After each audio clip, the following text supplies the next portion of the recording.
Donc équilibrer une équation de transformation nucléaire. Donc les transformations nucléaires, il en existe plusieurs sortes. Donc on va commencer par la première famille d'équations de transformation, qui sont une équation de fusion. Donc qui se produit lorsque deux noyaux légers vont se fusionner, donc ne former plus qu'un seul noyau. Donc dans notre exemple ici, on a donc un noyau de deutérium qui va fusionner avec un deuxième noyau de deutérium. Donc le deutérium, c'est un isotope de l'hydrogène. Il est constitué donc d'un proton et d'un neutron. Donc lorsque ces deux noyaux fusionnent, ils vont former un noyau d'hélium 3. Donc le noyau d'hélium 3, son symbole, c'est ça, plus une autre petite particule, ici, donc on va trouver en utilisant donc les lois de Soddy. Donc il y a deux lois. La première nous dit qu'il y a une conservation du nombre total de charges. Donc le nombre total de charges, c'est le numéro qui apparaît en bas en indice. Donc si on fait le point ici, parmi les deux noyaux qui fusionnent, on a un proton et un proton. Donc, et puis de l'autre côté, donc parmi les noyaux qui sont formés, ici on a deux protons plus éventuellement des protons dans la particule formée. Donc ce qui nous donne ici 1 plus 1, qui doit être égal à ce qu'il y a de l'autre côté, 2 plus le numéro atomique Z de la particule qui se forme. Donc on voit bien ici que forcément Z est égal à 0. Et donc de la même manière, on doit respecter la conservation du nombre ici de nucléons, donc de masse. Donc on doit avoir ici 2 plus 2, ça c'est les nombres de masse des deux noyaux de deutérium, va être égal à 3 plus le nombre de masse de la particule qui est formée. Donc on voit ici que ce nombre de masse ici, A, va être égal à 1. Donc la particule qui est formée est une particule pour laquelle Z est égal à 0 et A est égal à 1. Donc, hop, ça s'écrit comme ça. Et donc Z égale 0, donc pas de charge, mais une masse, et ben c'est en fait un neutron. Lors de cette transformation, on fabrique un noyau d'hélium 3 et il y a un neutron qui est éjecté. Alors on peut faire la même chose sur un autre exemple. Ici c'est l'exemple de la fusion d'un noyau de deutérium ici avec un noyau d'hélium 3. Donc au cours de cette transformation, on va fabriquer cette fois-ci de l'hélium 4. Hop. Et une autre particule, donc on va chercher à nouveau ce que c'est. Donc en utilisant à nouveau les lois de Soddy, donc ici on a 2 plus 3 en nombre de nucléons, qui doit être égal à 4 plus A, le nombre de nucléons de la particule qui est formée. Donc on voit ici que dans ce cas-là, A va être égal à 1. Et de l'autre en bas, conservation du nombre de charges, on a 1 plus 2 qui va être égal à 2 plus Z, le nombre de charges de la particule qui est formée. Et donc on voit à nouveau ici que Z va être égal à 1. Donc dans cette situation-là, on va former une particule dont le nombre de charges et le nombre de masse vaut 1, c'est-à-dire en fait un proton, tout simplement. Donc c'est ce symbole du proton ici. Donc au cours de cette fusion, on va former de l'hélium 4 et on va éjecter un proton. Donc ça, ces réactions-là sont les réactions qui se produisent à l'intérieur du Soleil et des étoiles. C'est grâce à ça que petit à petit, au fur et à mesure qu'on va fusionner des noyaux de plus en plus lourds, on va former toutes les premières, les premiers noyaux, les noyaux les plus légers de la classification. C'est comme ça qu'ils se sont formés au cours de l'histoire. L'autre type de transformation, c'est des transformations cette fois-ci de fission nucléaire.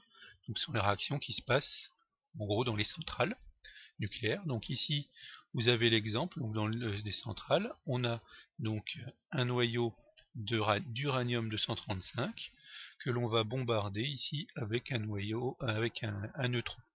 Donc un neutron, c'est une particule qui n'a pas de charge, mais qui a une masse, enfin qui a un nucléon, puisque c'est un neutron.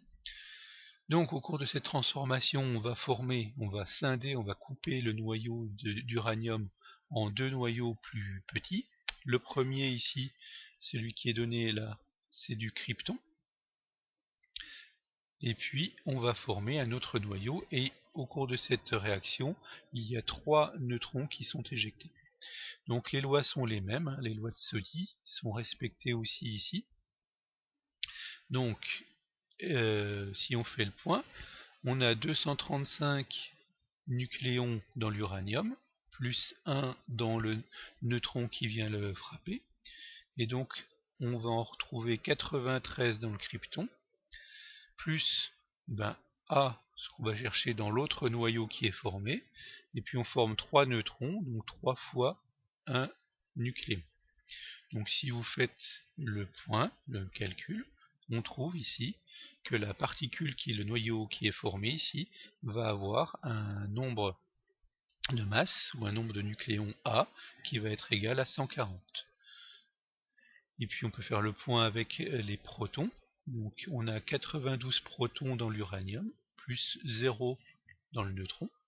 Ça va être égal donc à 36 protons qui se retrouvent dans le krypton, plus Z qui sont dans la particule, l'autre noyau qui est formé, et plus donc ici 3 fois 0 dans les trois neutrons qui sont éjectés. Et donc ça nous indique que l'autre noyau qui est formé est un noyau qui va avoir 56 protons. Donc pour savoir ce que c'est, il faut utiliser une classification périodique.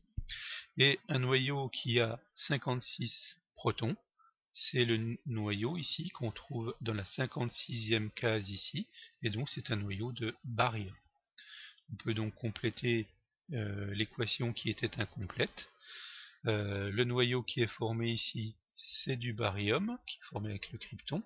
Il a donc 56 protons, c'est pour ça que c'est du barium, et il est constitué également donc en tout de 140 nucléons.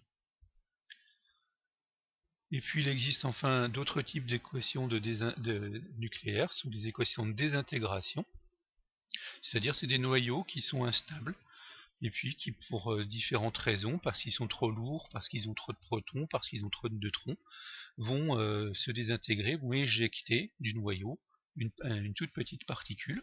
Alors il y a 3 cas possibles. Donc dans le premier exemple ici, il s'agit du radium, Ra, qui éjecte du noyau un noyau d'hélium, une petite particule, ce qu'on appelle une particule alpha. Donc si on fait le point, on a donc 226 nucléons au départ, on va former une particule qui aura A nucléons, plus les 4 de l'hélium. Ça veut dire que la particule qui est formée va être constituée de 222 nucléons.